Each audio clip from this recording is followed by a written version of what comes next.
Good morning વિદ્યાર્થી મિત્રો. પ્રકરણ 7 સંતુલન. આજનો ટોપિક જોઈએ આપણે 7.10 એસિડ, બેઝ અને ક્ષાર.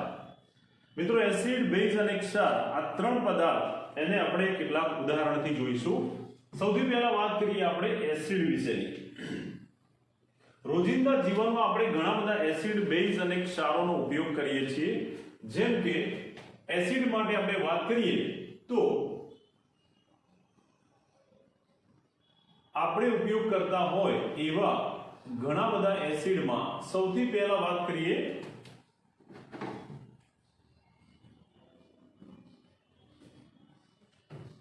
આપણા શરીરમાં આપણા ખોરાકનું પાચન કરવા માટે વપરાય છે HCl.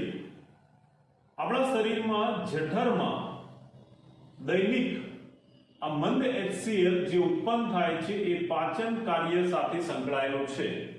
જઠરમાં ઉત્પન્ન થતા આ મંદ HCl નું પ્રમાણ લગભગ 1.2 થી 1.5 લીટર જેટલો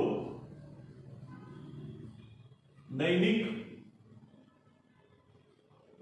એટલે કે રોજ આટલો HCl આપણા શરીરમાં ઉત્પન્ન થતો હોય છે. આ વખતે એક એસિડની આપણે જુદા જુદા જે ફળો છે ફળો મારફતે આપણા શરીરને જરૂરી કેટલાક એસિડ મેળવતા હોઈએ છીએ. જેમ કે VSQ માટે પણ તમારે યાદ રાખવાનું, જેમ કે લીંબુ, નારંગી, આંબલી જે ખાટા ફળો કહેવાય એમાં ચોક્કસ એસિડ રહેલો હોય છે. લીંબુમાંથી મળી આવે છે એ એસિડ નું નામ છે સાઇટ્રિક એસિડ. એ જ પ્રમાણે નારંગીમાંથી મળી આવતો એસિડ એ છે એસ્કોર્બિક એસિડ. Ascorbic acid. એ જ પ્રમાણે આંબલીમાંથી મળી આવતું જે એસિડ છે કે જેને કારણે ખટાશ વાળું લાગે એ છે ટાર્ટરિક એસિડ. આમ જુદા જુદા જે ખાટા ફળો છે એમાંથી આપણને ચોક્કસ એસિડ શરીર માટે જરૂરી મળતો હોય છે. અને યાદ કેવી રીતે રાખશો તો દરેકનો પહેલો અક્ષર યાદ રાખવાનો લીસા. લીસા ના એ આટા. લીસા ના એ આટા યાદ રાખવાનું. લીસા ના એ આટા એનો મતલબ કે લીંબુમાંથી સાઇટ્રિક એસિડ, નારંગીમાંથી એસ્કોર્બિક એસિડ અને આંબલીમાંથી ટાર્ટરિક એસિડ મળે છે. આ વાત થઈ જુદા જુદા એસિડની. એસિડના જૂની જે વ્યાખ્યાઓ હતી એ ગુણધર્મ આધારિત હતી. જે મુજબ એસિડ સ્વાદે ખાટા હોય છે એટલા માટે જ આપણને ખાટા ફળોમાંથી જુદા જુદા એસિડ મળે છે. VSQ અથવા MCQ માટે યાદ રાખવાનું કે કયા ફળમાંથી કયો એસિડ મળે છે, જેને આપણે આવા શોર્ટ ટ્રીકથી યાદ રાખી શકીએ. હવે વાત કરીએ આપણે કેટલાક ગુણધર્મોની કે એસિડ અને બેઝ કેવી રીતે એકબીજાથી અલગ પડે. તો બંને એકબીજાના ઓપોઝિટ કહેવાય. બંનેને શરૂઆતમાં ગુણધર્મ આધારિત વ્યાખ્યાથી ઓળખવામાં આવતા હતા. તો એસિડ અને બેઝ માટે આપણે અહીંયા ગુણધર્મ આધારિત સંક્રિયાત્મક વ્યાખ્યાઓની વાત કરીએ. યાદ રાખજો એના ગુણધર્મોને આધારે એને વ્યાખ્યાયિત કરવામાં આવતા હતા. આ પ્રમાણે એસિડ, બેઝ એ બંનેને આપણે ગુણધર્મને આધારે કેવી રીતે વ્યાખ્યાયિત કરવામાં આવતા હતા જોઈએ. તો સૌથી પહેલા વાત કરીએ સ્વાદની. તો એસિડ જે છે એ સ્વાદે ખાટા હોય છે. સ્વાદે એસિડ કેવા હોય? ખાટા હોય છે. જ્યારે બેઝ એ તુરા હોય અથવા જેને આપણે કહીશું કડવા હોય. આ વાત થઈ સ્વાદની ગુણધર્મમાં કે સ્વાદ કેવો. નંબર 2, એસિડ એ ધાતુ સાથેની પ્રક્રિયામાં હાઇડ્રોજન ઉત્પન્ન કરે છે. લિટમસ કસોટીની વાત કરીએ તો લિટમસ કસોટીમાં એસિડ એ ભૂરા લિટમસ પેપરને લાલ બનાવે છે. ભૂરું લિટમસ પેપર લાલ બનાવે, જેને યાદ રાખીશું આ રીતે. ભૂરું લાલ બને તો સમજવાનું ભૂરું લિટમસ પેપર લાલ બને તો એ શું હશે? એસિડ. પણ એસિડ એ બહુ ડેન્જર હોય અને અડવાની ભૂલ કરાય નહીં. એટલા માટે એસિડ માટે ભૂલ યાદ રાખવાનું. ભૂલ મતલબ ભૂરું લાલ બને તો એસિડ ને અડવાની ભૂલ નહીં કરવાની. બેઝમાં અડવાથી કોઈ નુકસાન નથી થતું, બરાબર. એટલે એસિડ ને બદલે બેઝ ને અડવાથી લાભ થશે. એસિડ થી આપણી ચામડી બગડી શકે, બેઝ થી કોઈ ભૂલ ખરાબ અસર થતી નથી, માટે એને આપણે લાભથી યાદ રાખીશું. બેઝ જે લાલ લિટમસ પેપરને ભૂરું બનાવે તો એ બેઝ થશે. તમને આપેલો પદાર્થ એસિડ છે કે બેઝ ખબર કેવી રીતે પડે? તો એક ભૂરું અને લાલ લિટમસ પેપર લો, એને આપેલા એસિડના કે બેઝના દ્રાવણમાં ડુબાડો. આપેલા પદાર્થના દ્રાવણમાં ડુબાડતા જો ભૂરું લિટમસ પેપર જો લાલ બને તો સમજવાનું કે એ કયો પદાર્થ હશે? એસિડ હશે. અને જો લાલ લિટમસ પેપરને ડુબાડતા એ ભૂરા રંગનું બને તો એ બેઝ હોવો જોઈએ. આમ એસિડ બેઝને આ રીતે વ્યાખ્યાયિત કરી શકાય, જેને આપણે આગળ જુદા જુદા વૈજ્ઞાનિકોએ આપેલા ગુણધર્મો આધારિત વ્યાખ્યાઓ આપણે જોઈશું, ચોક્કસ સિદ્ધાંત આધારિત વ્યાખ્યાઓ. એસિડ આગળ જણાવ્યું પ્રમાણે એસિડ એ બેઝનું તટસ્થીકરણ કરે. એસિડ કોને તટસ્થ કરે? બેઝને તટસ્થ કરે છે. જ્યારે બેઝ જે છે એ એસિડને તટસ્થ કરે છે. આમ બંને એકબીજાને તટસ્થ કરવાનો ગુણધર્મ ધરાવે છે, જે તમારે પ્રેક્ટિકલમાં એસિડ બેઝ અનુમાપન આવે છે. ચોક્કસ એસિડ નું સેમ્પલ એ બેઝ વડે તટસ્થ થઈ જાય, જે સૂચકની મદદથી નક્કી કરી શકાય છે. તો એસિડ અને બેઝ આ રીતે તટસ્થીકરણ પ્રક્રિયા આપે છે. એસિડ બેઝને તટસ્થ કરે છે, બેઝ એસિડને તટસ્થ કરે છે. તો આ એસિડ બેઝની વચ્ચે થતી પ્રક્રિયા જે તટસ્થીકરણ પ્રક્રિયા કહેવાય. એક ઉદાહરણથી આપણે જોઈએ. કોઈ પણ એસિડ લઈએ, એ બેઝ સાથે પ્રક્રિયા કરે તો પ્રક્રિયા તટસ્થીકરણની પ્રક્રિયા આ પ્રમાણે થાય. ધારો કે HCl એસિડ છે, સોડિયમ હાઇડ્રોક્સાઇડ જેવા બેઝ સાથે એની પ્રક્રિયા થાય તો પ્રક્રિયા આ પ્રમાણે થાય છે. એસિડ H+ આપે, બેઝ OH- આપે. એસિડમાંથી H+ ઉત્પન્ન થાય, બેઝમાંથી OH-. એસિડનો H+ બેઝના OH- સાથે જોડાઈને H2O માં પરિણમશે. H+ જોડાઈને OH સાથે H2O બનાવશે. જ્યારે એસિડનો ઋણ આયન સાથે બેઝનો ધન આયન જોડાશે, જે ક્ષાર બનાવશે. આ બંને જોડાઈને ક્ષાર બનાવશે, સોડિયમ ક્લોરાઇડ. આમ જ્યારે કોઈ એસિડની કોઈ બેઝ સાથે પ્રક્રિયા થાય તો આવી પ્રક્રિયાથી ક્ષાર બને છે, એટલે કે સોલ્ટ બને છે, અને પાણી એટલે કે વોટર ઉત્પન્ન થાય છે. આમ એસિડ બેઝ વચ્ચેની પ્રક્રિયાથી ક્ષાર બનવાની અને પાણી ઉત્પન્ન થવાની પ્રક્રિયાને તટસ્થીકરણ પ્રક્રિયા કહે છે. એસિડ બેઝ વચ્ચે થતી આ જે પ્રક્રિયા છે એને તટસ્થીકરણ પ્રક્રિયા કહે છે, જે તમે પ્રેક્ટિકલમાં એસિડ બેઝ અનુમાપનની પ્રક્રિયા તરીકે અભ્યાસ કરો છો. હવે આપણે વાત કરીએ કેટલીક પ્રક્રિયાઓની. અગાઉ આપણે વિદ્યુત વિભાજ્ય પદાર્થ કોને કહેવાય, વિદ્યુત અવિભાજ્ય કોને કહેવાય એનો અભ્યાસ કર્યો હતો. અત્યારે આપણે કેટલીક પ્રક્રિયાઓની વાત કરીએ. તો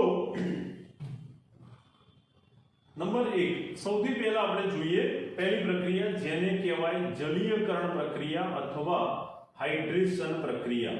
જલીયકરણ, જેને અંગ્રેજીમાં કહેવાય હાઇડ્રેશન પ્રક્રિયા. તો આ જલીયકરણ પ્રક્રિયા એટલે શું? જ્યારે કોઈ આપેલા પદાર્થને પાણીમાં દ્રાવ્ય કરવામાં આવે તો પદાર્થની પાણીમાં દ્રાવણ બનાવવામાં આવે. બીજા શબ્દોમાં કહીએ તો દ્રાવણ બનાવવા માટે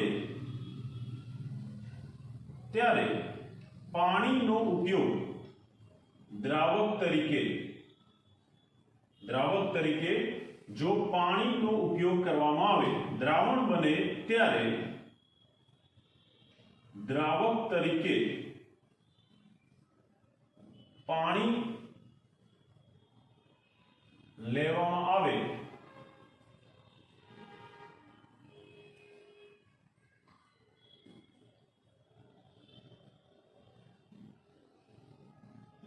અને તેમાં આયનો છૂટા પડે તો આવી પ્રક્રિયાને જલીયકરણ પ્રક્રિયા અથવા હાઇડ્રેશન પ્રક્રિયા કહે છે. દાખલા તરીકે એક પદાર્થ લઈએ આપણે, એસિડિક એસિડ.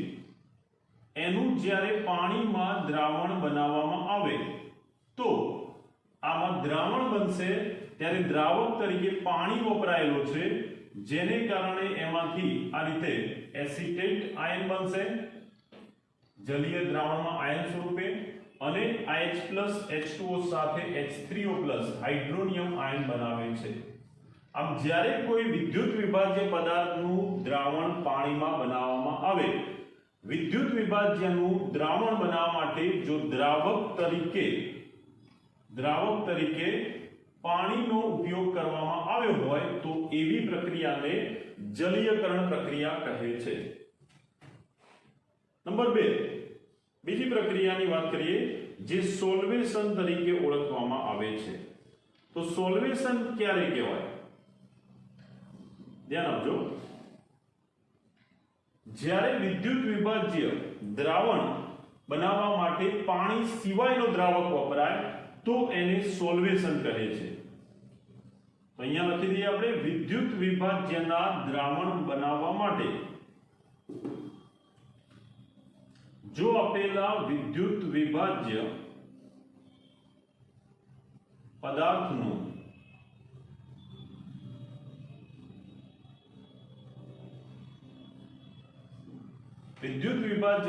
દ્રાવણ બનાવવા માટે દ્રાવક તરીકે પાણી સિવાયના કોઈ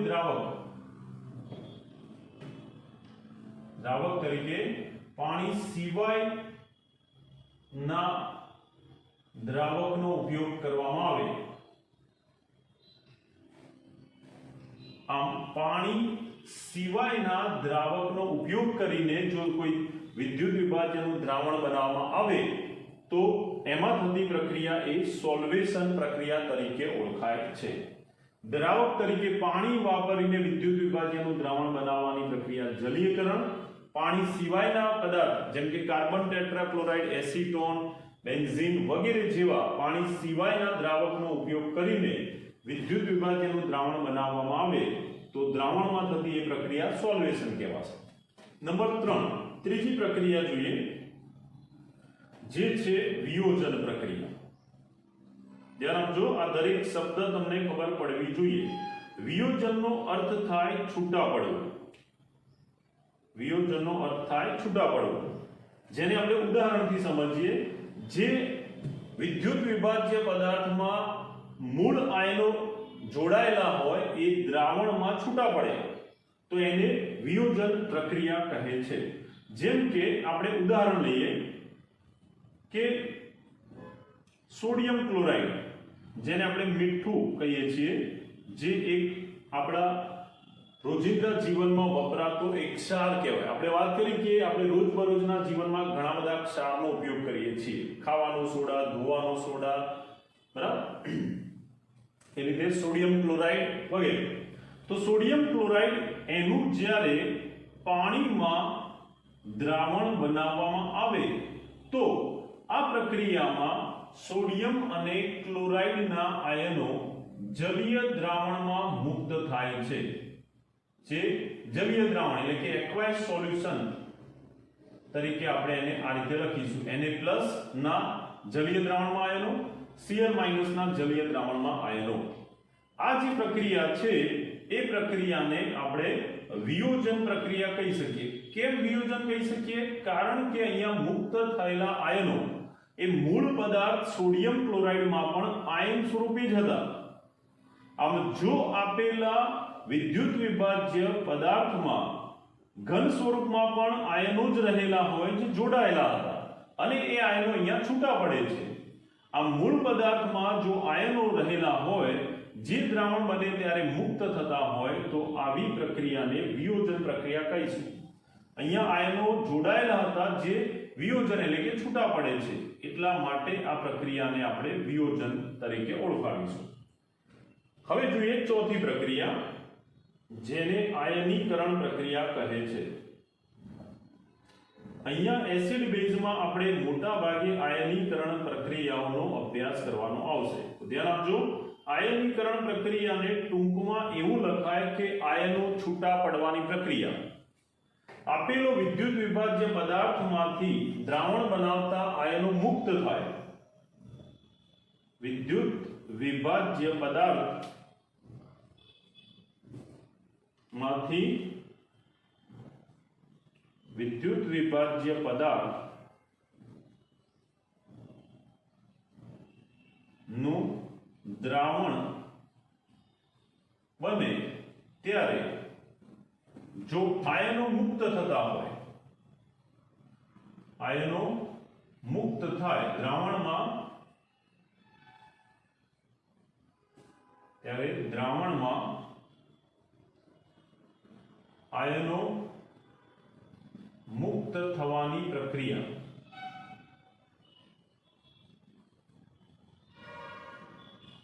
ને આયનીકરણ પ્રક્રિયા કહે છે।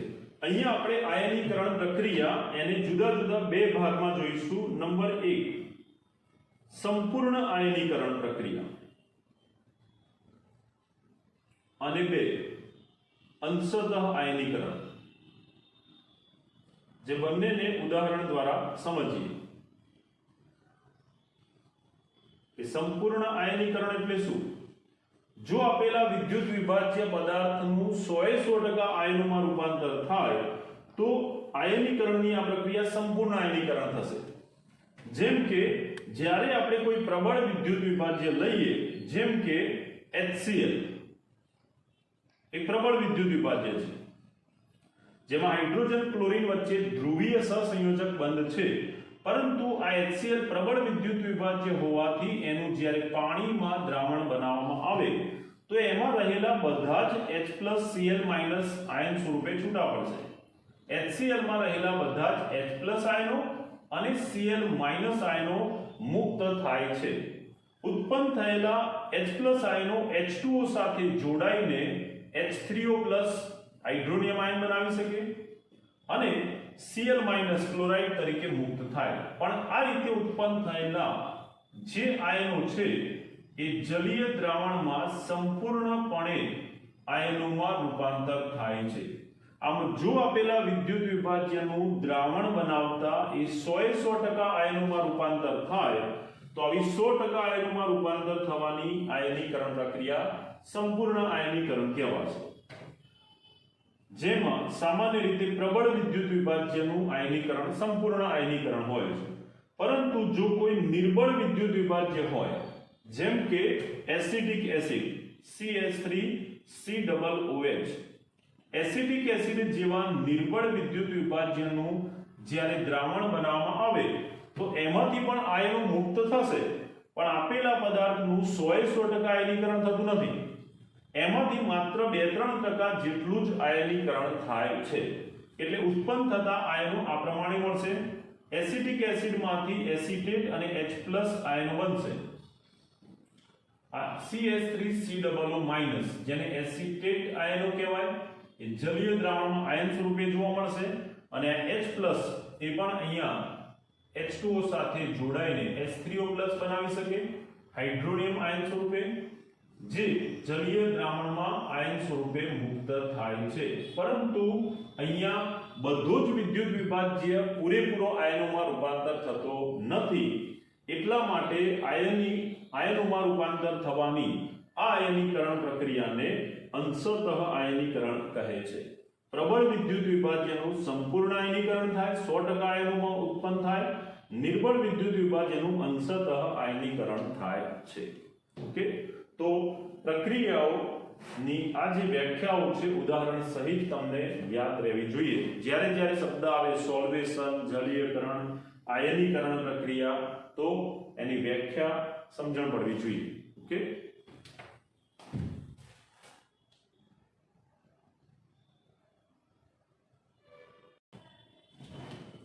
એસિડની સંક્રિયાત્મક વ્યાખ્યાઓ બાદ હવે આપણે સંકલ્પનીય વ્યાખ્યાઓની વાત કરીએ। જુદા જુદા વૈજ્ઞાનિકોએ એસિડ બેઝની સમજૂતી માટે ચોક્કસ સંકલ્પના આધારિત વ્યાખ્યાઓ આપી, જેમાં સૌથી પહેલું નામ આવે છે વૈજ્ઞાનિક આર્હેનિયસનું. તો જૂની વ્યાખ્યાઓ એ કોઈ પાયાની ધારણા આધારિત નથી, એ માત્ર ગુણધર્મોને આધારે વ્યાખ્યાયિત કરવામાં આવતું હતું, જેમાં ઘણી મુશ્કેલીઓ પણ પડતી હતી. તો જુદા જુદા વૈજ્ઞાનિકોએ ચોક્કસ વ્યાખ્યા આપી, સંકલ્પનીય વ્યાખ્યાઓ તરીકે ઓળખાય છે, જેમાં આપણે સૌથી પહેલા જોઈએ એસિડ બેઝ માટે આપેલી આર્હેનિયસ નામના વૈજ્ઞાનિકની વ્યાખ્યા. પ્રશ્ન પૂછાય કે આર્હેનિયસની એસિડ બેઝ સંકલ્પના જણાવો અને તેની મર્યાદા લખો. સૌથી પહેલા આપણે આ આર્હેનિયસનો સિદ્ધાંત શું હતો એની વાત કરીએ. તો વૈજ્ઞાનિક આર્હેનિયસે એસિડ બેઝ માટે આ પ્રમાણે વ્યાખ્યા આપી કે આર્હેનિયસની વ્યાખ્યા મુજબ જો આપેલો પદાર્થ તેના જલીય દ્રાવણમાં એટલે કે પાણીમાં એનું દ્રાવણ બનાવતા જો એ H+ ઉત્પન્ન કરે, H+ જે માત્ર પ્રોટોન જ ધરાવે, હાઇડ્રોજન ઇલેક્ટ્રોન ગુમાવતા H+ એટલે કે પ્રોટોન ઉત્પન્ન કરે, તો તેવા પદાર્થને તે પદાર્થને એસિડ કહે છે. આમ જે પદાર્થ H+ ઉત્પન્ન કરે જલીય દ્રાવણમાં, જે પદાર્થનું વિયોજન થઈને H+ ઉત્પન્ન કરે તે પદાર્થ એસિડ તરીકે વર્તે છે એમ કહેવાય. આ પદાર્થ એસિડિક પદાર્થ કહેવાય. એ જ પ્રમાણે જો આપેલા પદાર્થનું જલીય દ્રાવણમાં એટલે કે પાણીમાં દ્રાવણ બનાવતા એ OH- એટલે કે હાઇડ્રોક્સિલ આયન ઉત્પન્ન કરે. કયો આયન ઉત્પન્ન કરે? હાઇડ્રોક્સિલ આયન ઉત્પન્ન કરે, તો તેવા પદાર્થને બેઝ તરીકે ઓળખવામાં આવે છે, એટલે કે બેઝ કહે છે. આમ પદાર્થ એસિડ છે કે બેઝ એ એના જલીય દ્રાવણમાં H+ ઉત્પન્ન કરે છે કે OH- એના આધારે વ્યાખ્યાયિત કરી શકાય. H+ ઉત્પન્ન કરે તે પદાર્થ એસિડ અને બેઝ OH- ઉત્પન્ન કરે, હાઇડ્રોક્સિલ ઉત્પન્ન કરે પદાર્થ બેઝ તરીકે વર્તે છે. તો આ પદાર્થ એ એસિડિક પદાર્થ થશે, કારણ કે એ તેના દ્રાવણમાં આર્હેનિયસની વ્યાખ્યા મુજબ H+ આયન આપે છે. તો આ પહેલો પદાર્થ જે H+ આપે છે એને આપણે એસિડિક પદાર્થ તરીકે વ્યાખ્યાયિત કરીશું. જે જલીય દ્રાવણમાં OH- આપે બેઝિક પદાર્થ તરીકે વ્યાખ્યાયિત કરીશું. હવે આપણે એના કેટલાક ઉદાહરણની વાત કરીએ. સૌથી પહેલા જોઈએ આપણે એસિડ માટેનું ઉદાહરણ. જેમ કે અહીંયા દર્શાવેલો પદાર્થ જે એસિડ હોય H+ ઉત્પન્ન કરે, એના માટે જો આપણે કોમન એક સંજ્ઞા લખીએ એસિડિક પદાર્થ, એને Ha વડે દર્શાવીએ. યાદ રાખજો, એસિડિક પદાર્થ માટે આપણે નોર્મલી H+ ધરાવતો હોય એવો એક પદાર્થ Ha તરીકે અને બેઝ જે OH- આયન ધરાવતો હોય, આ OH- તો આ M+ થશે. આમ MOH બેઝ અને Ha એને એસિડ તરીકે દર્શાવીશું. તો કોમન પ્રક્રિયાની આ પ્રમાણે લખી શકાય કે જો કોઈ પદાર્થ તેના પાણીમાં બનાવેલા દ્રાવણ દરમિયાન વિયોજન પામે અને H+ ઉત્પન્ન કરશે તો એ એસિડ તરીકે વર્તે એમ કહેવાય. હવે પાણીમાંથી દ્રાવણ બને ત્યારે આ H+ ઉત્પન્ન કરે, તો આ જે H+ છે એ પાણી સાથે, પાણી જેનું બંધારણ આ રીતે હોય એની સાથે H+ જેની પાસે ઇલેક્ટ્રોન નથી એ આ ઓક્સિજનના ઇલેક્ટ્રોન યુગ્મ દ્વારા જોડાય છે.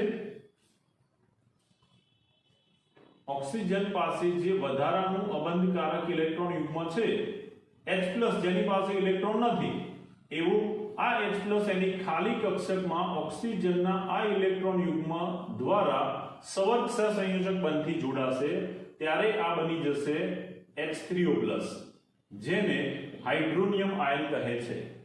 આમ જો આપેલ પદાર્થ પાણીમાં H+ અથવા H3O+ જેને હાઇડ્રોનિયમ આયન કહેવાય ઉત્પન્ન કરે, તો તેવો પદાર્થ એસિડ તરીકે વર્તે છે એમ કહેવાય, જે જલીય દ્રાવણમાં આયન સ્વરૂપે જોવા મળે છે. તો આ વાત થઈ એસિડની સામાન્ય પ્રક્રિયા. જો આપણે કોઈ એસિડનું ઉદાહરણ લઈએ તો HCl એ એસિડ છે જે H+ આયન ઉત્પન્ન કરશે અને Cl- ઉત્પન્ન કરશે. એ જ પ્રમાણે આપણે વાત કરીએ બેઝ માટે કોમન પ્રક્રિયા.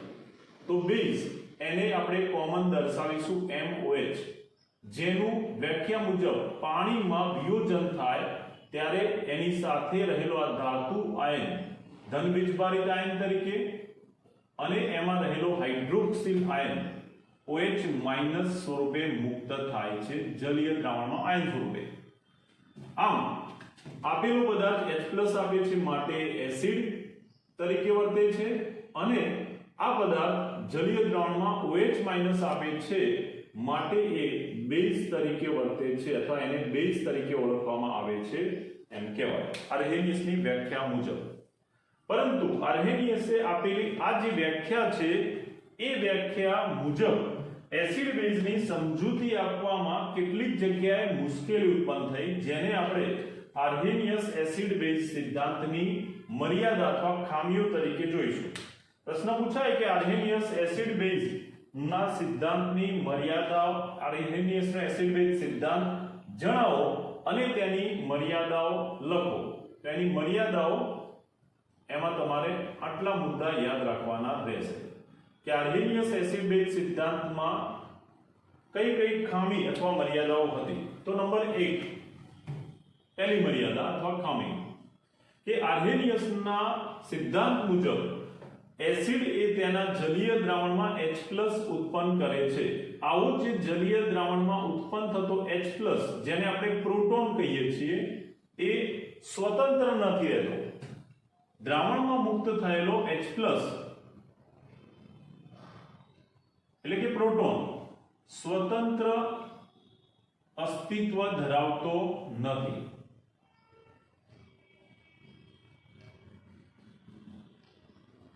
કારણ કે ખૂબ જ અસ્થાયી છે. H+ જેને આપણે પ્રોટોન કહીશું એ ખૂબ જ અસ્થાયી છે અને એટલા માટે એ H+ તરીકે સ્વતંત્ર અસ્તિત્વ ધરાવતો નથી. એને બદલે એ અસ્થાયી હોવાથી એ પાણીમાં રહેલા ઓક્સિજનના અબંધકારક ઇલેક્ટ્રોન દ્વારા જોડાઈને H3O+ હાઇડ્રોનિયમ આયનમાં ફેરવાય છે. તો H+ ખૂબ જ અસ્થાયી હોવાથી એ H3O+ હાઇડ્રોનિયમ આયન સ્વરૂપે મળે છે.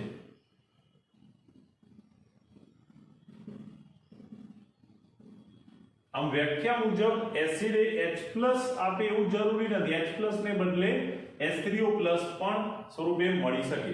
એટલે અહીંયા આપણે H+ અથવા H3O+ એવી વ્યાખ્યા એને આપી શકાય. નંબર 3, ત્રીજી વાત કરીએ તો અહીંયા જે વ્યાખ્યા આપવામાં આવેલી છે કે આપેલો પદાર્થ જો તેના જલીય દ્રાવણમાં વિયોજન પામી H+ ઉત્પન્ન કરે અથવા આપેલો પદાર્થ જલીય દ્રાવણમાં OH- ઉત્પન્ન કરે તો એને એસિડ બેઝ તરીકે વ્યાખ્યાયિત કરી શકાય. ટૂંકમાં અહીંયા જલીય દ્રાવણ માટે જ એસિડ બેઝની વ્યાખ્યાયિત કરવામાં આવેલા છે. તો અહીંયા એસિડ બેઝ માટે જલીય દ્રાવણ આધારિત એસિડ બેઝ ને જ વ્યાખ્યાયિત કરી શકાય.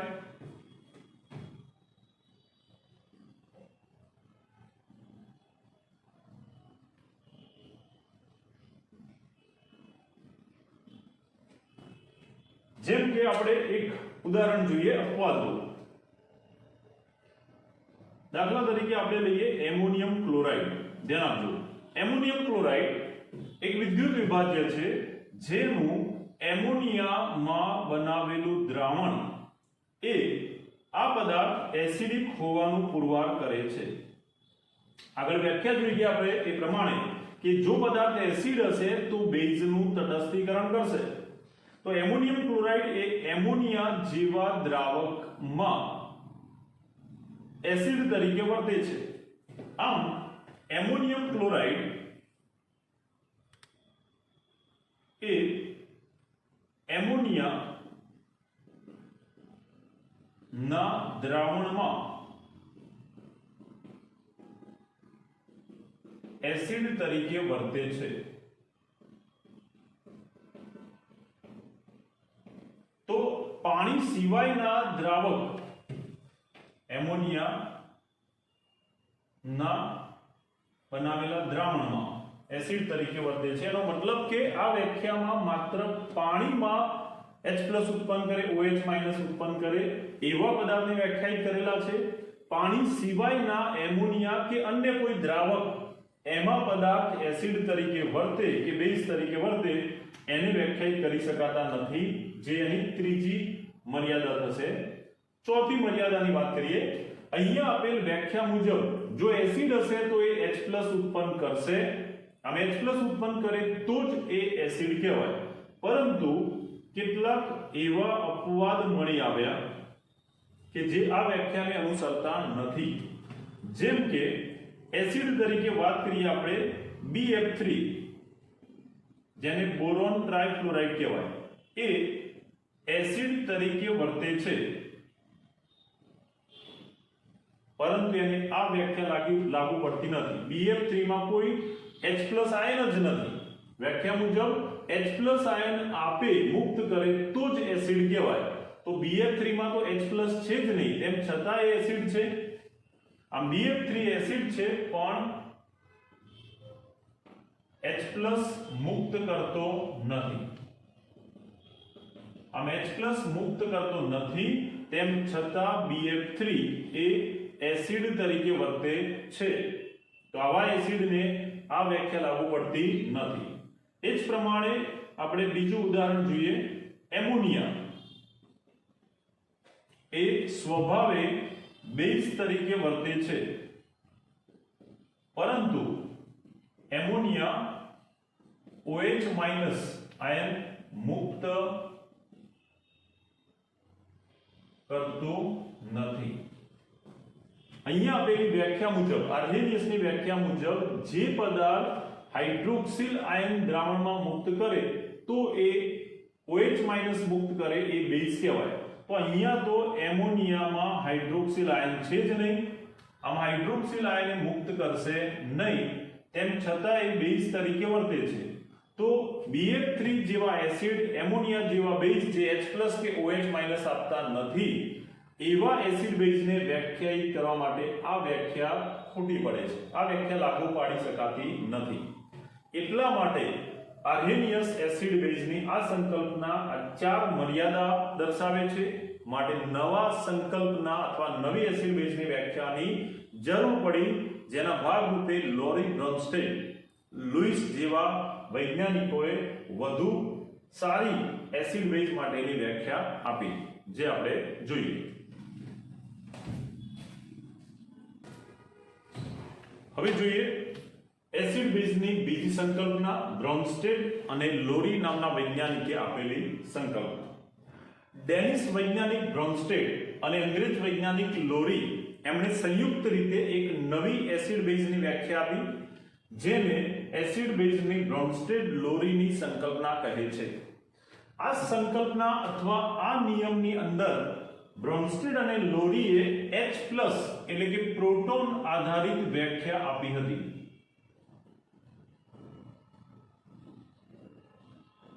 H+ એટલે કે પ્રોટોન આધારિત વ્યાખ્યા ને મદદથી આપેલો પદાર્થ એસિડ છે કે બેઝ એ નક્કી કરી શકાય। જેમ કે બ્રોન્સ્ટેડ લોરીએ આપેલી વ્યાખ્યા મુજબ એસિડ એ એવો પદાર્થ છે કે જે તેના દ્રાવણમાં H+ આયન ઉત્પન્ન કરે છે। એસિડ એ તેના જલીય દ્રાવણમાં H+ આયન આપે છે। આમ H+ આયન આપે એટલે કે પ્રોટોન આપે તેને એસિડ કહે છે, જે આર્હેનિયસમાં પણ કોમન હતું, બરાબર। આમ પ્રોટોન આપે છે એટલે પ્રોટોનનું દાન કરે છે, જેને આપણે પ્રોટોન દાતા તરીકે ઓળખાવીશું। આમ એસિડ એ H+ આપે છે એટલે કે પ્રોટોનનું દાન કરે છે, પ્રોટોન દાતા છે। જ્યારે બેઝની વાત કરીએ તો બેઝ કોને કહે છે? જે પદાર્થ તેના જલીય દ્રાવણમાં H+ નો સ્વીકાર કરે, જે પદાર્થ તેના જલીય દ્રાવણમાં H+ એટલે કે પ્રોટોન સ્વીકારે છે તેવા પદાર્થને H+ સ્વીકારે તેવા પદાર્થને બેઝ તરીકે ઓળખવામાં આવે છે. અહીંયા બેઝ એ H+ એટલે કે પ્રોટોન સ્વીકારે છે માટે આપણે એને પ્રોટોન ગ્રાહી, પ્રોટોન અથવા H+ ગ્રહણ કરે છે માટે પ્રોટોન ગ્રાહી, અથવા એ પ્રોટોન સ્વીકારે છે, માગે છે, માગનાર એને યાચક કહેવાય. એના ઉપરથી એને પ્રોટોન યાચક અથવા પ્રોટોન ગ્રાહી તરીકે ઓળખાવી શકાય. જેને આપણે ઉદાહરણથી સમજીએ. ધ્યાન આપજો. જેમ કે એસિડ માટે આપણે ઉદાહરણ જોઈએ. એસિડનું ઉદાહરણ HCl એક એસિડ છે જે એના જલીય દ્રાવણમાં આ પ્રમાણેની પ્રક્રિયા આપે છે. અહીંયા લીધેલો પદાર્થ HCl એ એસિડ હોવાથી એ પાણીમાં H+ આયનને પ્રદાન કરે છે. આમ એસિડ હોવાથી HCl H+ આપશે. H+ આપી દીધા પછી એમાં શું બાકી રહેશે? તો H+ એટલે કે પ્રોટોન આપી દે પછી એમાં વધશે ક્લોરાઇડ આયન Cl-. આમ જે પદાર્થ એસિડ છે એ H+ આપે છે, H+ આપે છે, પ્રોટોન આપતો હોવાથી એને આપણે આ વ્યાખ્યા મુજબ એસિડ તરીકે દર્શાવીશું. એનાથી વિરુદ્ધ જે પદાર્થ H+ સ્વીકારે છે એ બેઝ તરીકે વર્તે છે. એટલે અહીંયા H2O એ H+ સ્વીકારતો હોવાથી બેઝ તરીકે વર્તે. H+ સ્વીકારે એટલે H2O માં ઓક્સિજન પર રહેલા અબંધકારક ઇલેક્ટ્રોનથી એ H+ સાથે જોડાય માટે એ બની જશે H3O+, જેને આપણે હાઇડ્રોનિયમ આયન તરીકે ઓળખાવીશું. આમ આપણે આ પ્રક્રિયા આ રીતે લખી શકીએ. HCl H+ આપે છે, પ્રોટોન દાતા છે માટે એસિડ બનશે. H2O H+ સ્વીકારે છે, પ્રોટોન યાચક અથવા પ્રોટોન ગ્રાહી છે માટે બેઝ તરીકે વર્તે છે. હવે યાદ રાખજો, HCl એસિડ છે જે H+ ગુમાવી દે પછી બાકી વધતો ઘટક એને આ એસિડનો સંયુગ્મી બેઝ કહે છે. HCl H+ આપી દે પછી બાકી જે વધે Cl- એને આ એસિડનો સંયુગ્મી બેઝ કહે છે. એસિડનો સંયુગ્મી બેઝ હોય. એ જ પ્રમાણે H2O H+ સ્વીકારે એના પછી એ ફેરવાઈ જાય છે H3O+ માં. H2O જે બેઝ છે એ H+ સ્વીકારે, ગ્રહણ કરે ત્યારે એમાંથી શું બની જાય? H3O+, જે આ બેઝનો સંયુગ્મી એસિડ બનશે.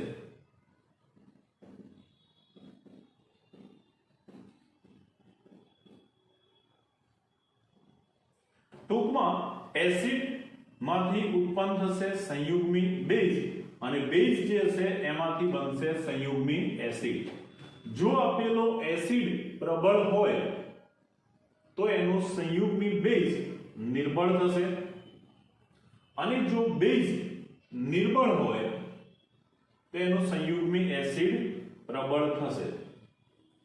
ટૂંકમાં એસિડ પ્રબળ હશે તો સંયુગ્મી બેઝ નિર્બળ, બેઝ પ્રબળ હશે તો સંયુગ્મી એસિડ નિર્બળ થશે. આમ આપેલ એસિડ બેઝનો સંયુગ્મી એ પ્રબળ હોય તો સંયુગ્મી નિર્બળ, અને જો આપેલો એસિડ બેઝ નિર્બળ તો સંયુગ્મી એસિડ બેઝ પ્રબળ બને છે. હજુ એક વધુ ઉદાહરણ જોઈએ આપણે. આગળ આર્હેનિયસ એસિડ બેઝના સિદ્ધાંતમાં એમોનિયા એ અપવાદ હતું જે આર્હેનિયસ સંકલ્પનાને અનુસરતું નથી. આપણે એના ઉદાહરણથી જોઈએ. એમોનિયા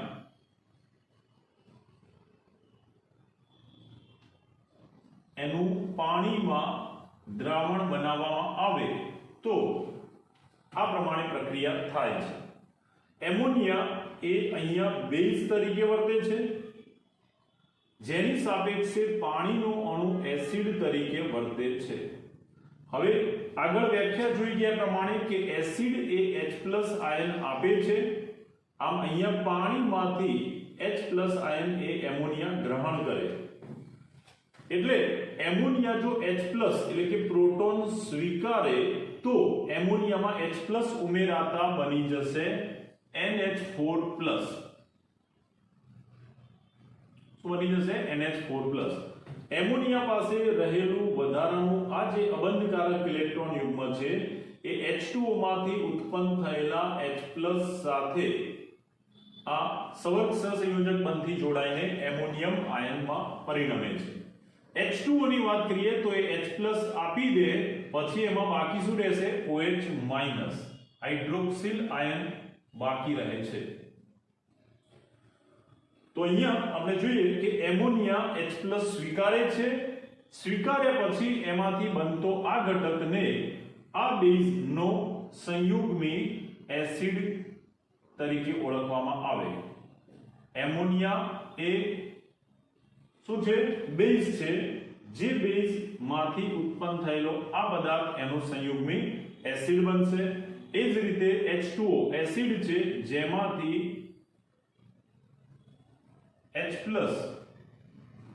આપી દે, પછી બાકી રહેતો જે ઘટક છે OH- એ આ H2O એસિડનો સંયુગ્મી બેઝ તરીકે વર્તે છે.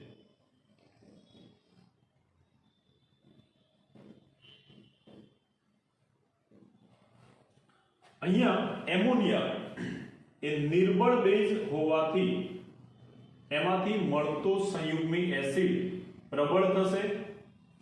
H2O એ અહીંયા એસિડ તરીકે વર્તે. નિર્બળ બેઝ સાથે આ H2O એ નિર્બળ એસિડ તરીકે વર્તે, આ પ્રબળ સંયુગ્મી બેઝ થશે. તો આર્હેનિયસ સિદ્ધાંતમાં એમોનિયાને વ્યાખ્યાયિત કરી શકાતું નહોતું. જે મર્યાદા અહીંયા દૂર થાય છે કે એમોનિયા સ્વભાવે બેઝ છે. આર્હેનિયસ સિદ્ધાંત મુજબ એ OH ના આપે, પરંતુ એ H+ સ્વીકારે છે, પ્રોટોન ગ્રાહી છે, એટલા માટે એ બેઝ તરીકે વર્તે છે. તેમ છતાં આ સિદ્ધાંતમાં પણ હજુ સંપૂર્ણ બધી મર્યાદા દૂર થતી નથી. જેમ કે આપણે એક મર્યાદાની વાત કરીએ તો બ્રોન્સ્ટેડ-લોરી સિદ્ધાંત, એમાં આર્હેનિયસના સિદ્ધાંતની હજુ એક મર્યાદા દૂર નથી થઈ. કઈ મર્યાદા? કે BF3 જે એસિડ તરીકે વર્તે છે,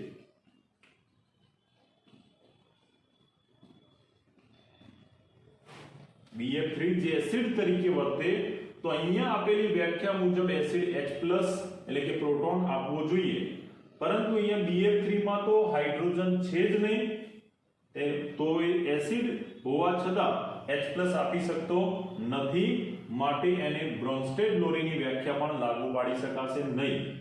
આમ BF3 એ એસિડ તરીકે વર્તે છે, પરંતુ H+ એટલે કે પ્રોટોન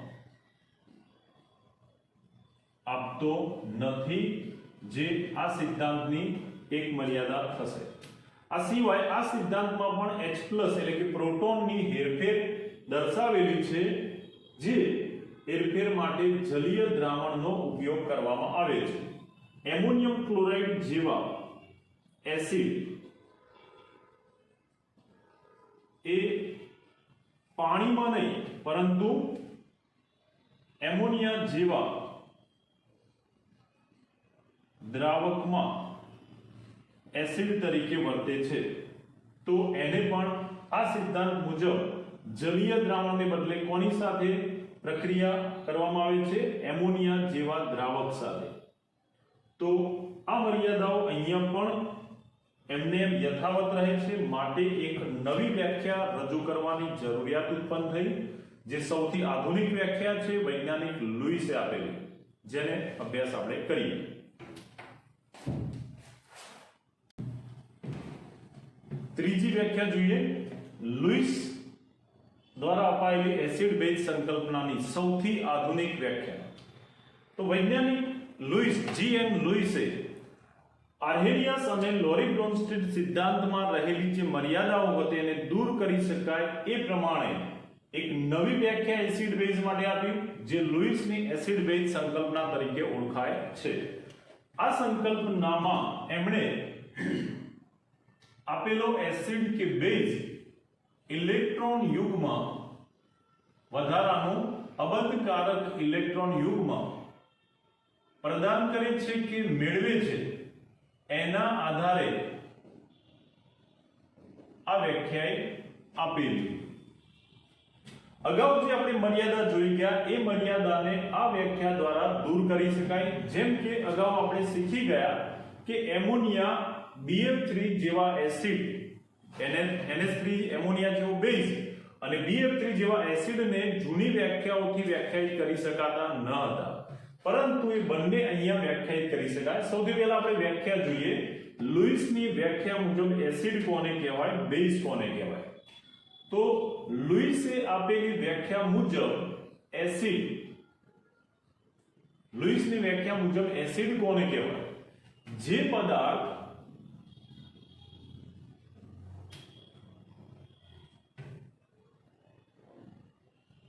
અબંધકારક ઇલેક્ટ્રોન યુગ્મ સ્વીકારે છે, પ્રક્રિયા દરમિયાન અબંધકારક ઇલેક્ટ્રોન યુગ્મ સ્વીકારે મતલબ કે એક્સેપ્ટ કરે, તો તેવા પદાર્થને લુઈસની વ્યાખ્યા મુજબ એસિડ કહેવામાં આવે છે. લુઈસ એસિડ કોને કહેવાય? જે પદાર્થ ઇલેક્ટ્રોન યુગ્મ સ્વીકારે, એક્સેપ્ટ કરે એને લુઈસ એસિડ કહે છે. એનાથી વિરુદ્ધ બેઝ કોને કહેવાય? તો લુઈસની વ્યાખ્યા મુજબ લુઈસ બેઝ કોને કહેવાય?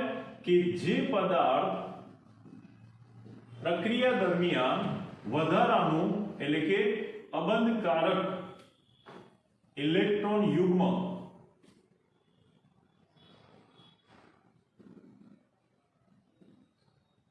પ્રદાન કરે અથવા બીજાને આપે, તો તેવા પદાર્થને લુઈસની વ્યાખ્યા મુજબ બેઝ કહેવામાં આવે છે. હવે આગળ જે આપણે મર્યાદાઓ જોઈ ગયા, બંને મર્યાદાઓ આના દ્વારા કેવી રીતે દૂર થાય તો ધ્યાન આપજો. આપણે આગળ જે ઉદાહરણ જોઈ ગયા એ પ્રમાણે BF3 જે છે એ એસિડ તરીકે વર્તે. આપણે જોઈ ગયા કે BF3 એ એસિડ હતો, એમોનિયા એ બેઝ હતો, જેને જૂની વ્યાખ્યાઓ સરળતાથી લાગુ નથી પાડી શકાતી. આપણે જોઈએ કે BF3 અને NH3 આ વ્યાખ્યા કેવી રીતે લાગુ પડે. NH3 નું બંધારણ જોઈએ તો NH3 માં નાઇટ્રોજન એ 3 હાઇડ્રોજન સાથે એક ઇલેક્ટ્રોનની ભાગીદારી કરી સહસંયોજક બંધ બનાવે છે. એક ઇલેક્ટ્રોન નાઇટ્રોજનનો, એક હાઇડ્રોજનનો. આમ નાઇટ્રોજન પોતાના એક ઇલેક્ટ્રોનની 3 હાઇડ્રોજન સાથે ભાગીદારી કરે છે. આ પછી પણ એની પાસે એક જોડ ઇલેક્ટ્રોન યુગ્મ અબંધકારક તરીકે વર્તે રહેલી છે. BF3 નું બંધારણ જોઈએ તો BF3 એમાં બોરોન મધ્યસ્થ પરમાણુ, જે ફ્લોરિનના 3 પરમાણુ સાથે એક ઇલેક્ટ્રોનની ભાગીદારી કરીને જોડાય છે. બોરોન પરમાણુ ક્રમાંક 5 ઇલેક્ટ્રોન રચના 2 3, એમાં 3 ઇલેક્ટ્રોન એ બોરોન તેના ત્રણેય ઇલેક્ટ્રોન ફ્લોરિનના એક ઇલેક્ટ્રોન સાથે ભાગીદારી કરે છે અને આ રીતે BF3 અણુ બનાવે છે. બોરોન પાસે એક ખાલી કક્ષક રહેલી છે, પણ હવે એની પાસે કોઈ વધારાનું ઇલેક્ટ્રોન યુગ્મ છે નહીં. એમોનિયા એનું અષ્ટક પૂર્ણ છે 2 4 6 8, પણ એની પાસે વધારાનું ઇલેક્ટ્રોન યુગ્મ રહેલું છે. પરિણામે એમોનિયા NH3 અને બોરોન નો અણુ BF3 એ એકબીજા સાથે જોડાય ત્યારે આ પ્રમાણે એમની વચ્ચે ઇલેક્ટ્રોન યુગ્મનું આદાન પ્રદાન થાય છે. એમોનિયા પાસે રહેલું આ વધારાનું ઇલેક્ટ્રોન યુગ્મ એ અહીંયા BF3 ની ખાલી કક્ષકમાં આપે છે. પરિણામે એમોનિયા નો નાઇટ્રોજન એ બોરોનની ખાલી કક્ષકમાં આ પ્રમાણે સવર્ગ સહસંયોજક બંધ બનાવે છે. અહીંયા બંધ માટે જરૂરી બંને ઇલેક્ટ્રોન કોણ આપે છે? નાઇટ્રોજન આપે છે. તો વ્યાખ્યા મુજબ જો આપણે જોઈએ તો NH3 અને BF3 આ બંનેમાં એમોનિયાનો જે અણુ છે એ એની પાસે રહેલું વધારાનું ઇલેક્ટ્રોન યુગ્મ પ્રદાન કરે છે. આમ એમોનિયા એ ઇલેક્ટ્રોન યુગ્મ પ્રદાન કરે છે. બીજા શબ્દોમાં કહીએ તો ઇલેક્ટ્રોન યુગ્મ बेचता है, આપી દે છે. યાદ રાખવા માટે, बेचता है तो बेस. जो इलेक्ट्रॉन युग्म बेचता है तो बेस અને એનાથી વિરુદ્ધ આ જે બોરોન છે એ ઇલેક્ટ્રોન યુગ્મ एक्सेप्ट करे वो एसिड. याद रखવાનું, बेचता है वो बेस અને एक्सेप्ट करे वो एसिड. તો અહીંયા કોણ बेचता है એટલે કે પ્રદાન કરે છે? તો એમોનિયાનો નાઇટ્રોજન ઇલેક્ટ્રોન યુગ્મ પ્રદાન કરે છે. માટે એમોનિયા એ અહીંયા લુઈસ ની વ્યાખ્યા મુજબ બેઝ તરીકે વર્તે છે. કોણ બેઝ તરીકે વર્તે? એમોનિયા. કારણ કે એ ઇલેક્ટ્રોન યુગ્મ પ્રદાન કરતા है. યાદ રાખવાનું, बेचता है वो बेस અને एक्सेप्ट करे वो एसिड. તો અહીંયા BF3 ઇલેક્ટ્રોન યુગ્મ एक्सेप्ट કરે છે, સ્વીકારે છે. માટે એ લુઈસ ની વ્યાખ્યા મુજબ એસિડ તરીકે વર્તે છે. સામાન્ય રીતે જેની પાસે આવા વધારાના ઇલેક્ટ્રોન યુગ્મ રહેલા હોય એ પ્રદાન કરી શકશે. એટલે જે વધુ ઇલેક્ટ્રોન ધરાવતા હોય એવા અણુ કે આયન, જેને આપણે ઇલેક્ટ્રોન ધનિક અણુ કે આયન કહીશું, આવા ઇલેક્ટ્રોન ધનિક અણુ કે આયનો જે ઇલેક્ટ્રોન યુગ્મ દાન કરશે એ લુઈસ વ્યાખ્યા મુજબ બેઝ તરીકે વર્તે છે. અને જેની પાસે ઇલેક્ટ્રોનની ઉણપ હશે, જેની પાસે ઇલેક્ટ્રોન ઉણપ હોય તેવા ધન વીજભારિત આયનો કે તટસ્થ અણુ એ લુઈસ એસિડ તરીકે વર્તે છે. જેમ કે આપણે વાત કરીએ એમોનિયા, એમાં અબંધકારક ઇલેક્ટ્રોન યુગ્મ છે H2, એમાં પણ આ રીતે અબંધકારક ઇલેક્ટ્રોન યુગ્મ છે. તો એ આવા લુઈસ બેઝ તરીકે વર્તી શકે એવા તટસ્થ અણુ છે કે જેની પાસે વધારાનું અબંધકારક ઇલેક્ટ્રોન યુગ્મ છે, પ્રદાન કરી શકે. એ જ પ્રમાણે હાઇડ્રોક્સિલ NH2 માઈનસ, જેની પાસે આવા વધારાના ઇલેક્ટ્રોન યુગ્મ છે એવા ઋણ આયનો એ પણ લુઈસ બેઝ તરીકે વર્તી શકે. આમ તટસ્થ અણુ કે ઋણ આયનો જેની પાસે અબંધકારક ઇલેક્ટ્રોન યુગ્મ છે પ્રદાન કરશે, લુઈસ બેઝ તરીકે વર્તે. અને એની સાપેક્ષે BF3 જેવા તટસ્થ અણુ, AlCl3 જેવા તટસ્થ અણુ જેને અષ્ટક માટે 2 ઇલેક્ટ્રોનની જરૂર છે, એટલે કે ઇલેક્ટ્રોન ઉણપ ધરાવે છે, એવા તટસ્થ અણુઓ અને ધન આયનો, જુદા જુદા ધન આયનો જેમ કે H+ એ આ પ્રમાણે ઇલેક્ટ્રોન યુગ્મ एक्सेप्ट કરશે અને એટલા માટે લુઈસ એસિડ તરીકે વર્તે છે. તો આ સૌથી વધુ સ્વીકૃત થયેલી એવી વ્યાખ્યા છે. જે જૂની જે મર્યાદાઓ હતી એસિડ બેઝ માટેની એને અહીંયા દૂર કરી શકાય, એટલા માટે આ આધુનિક સિદ્ધાંત તરીકે પણ ઓળખાય છે. તો એસિડ બેઝ ની જુદી જુદી 3 સંકલ્પનાઓ, એમાં સૌથી વધુ આધુનિક સંકલ્પના થશે લુઈસની એસિડ બેઝ સંકલ્પના. બરાબર, એને બરાબર તૈયાર કરજો, ઉદાહરણ સાથે એને યાદ રાખવાનું રહેશે. બીજી એક વાત કરીએ આપણે બ્રોન્સ્ટેડ-લોરી ના સિદ્ધાંતમાં આપણે જોઈ ગયા કે H2O એક એવો અણુ છે કે જે એસિડ સાથે બેઝ તરીકે વર્તે છે અને બેઝ સાથે એસિડ તરીકે વર્તે છે. આમ H2O એ એવો પદાર્થ છે કે જે બેઝ સાથે એસિડ સાથે બેઝ તરીકે વર્તે છે, H+ સ્વીકારી અને એ H3O+ બનાવે છે. એ રીતે બેઝને એ H+ આયન પ્રદાન કરે છે અને પોતે આ પ્રમાણે હાઇડ્રોક્સિલ આયનમાં પરિણમે. ટૂંકમાં H2O એક એવો ઓક્સાઇડ છે કે જે બેઝ અને એસિડ બંને તરીકે વર્તે છે. એસિડ સાથે બેઝ તરીકે અને બેઝ સાથે એ એસિડ તરીકે વર્તે છે. એટલા માટે પાણી જે છે એને ઉભય ગુણધર્મી અથવા ઉભય ગુણી ઓક્સાઇડ કહેવામાં આવે છે. પ્રશ્ન પૂછાય કે પાણી કેમ ઉભય ગુણી ઓક્સાઇડ તરીકે ઓળખાય છે, તો શું કહીશું કે પાણી એ એસિડ સાથે બેઝ તરીકે અને બેઝ સાથે એસિડ તરીકે વર્તે છે, એટલા માટે એને ઉભય ગુણી ઓક્સાઇડ કહે છે. તો આ યાદ રાખવાનું. ઓકે, તો બરાબર તૈયાર કરજો. ઉદાહરણ ખાસ યાદ રાખવાના રહેશે.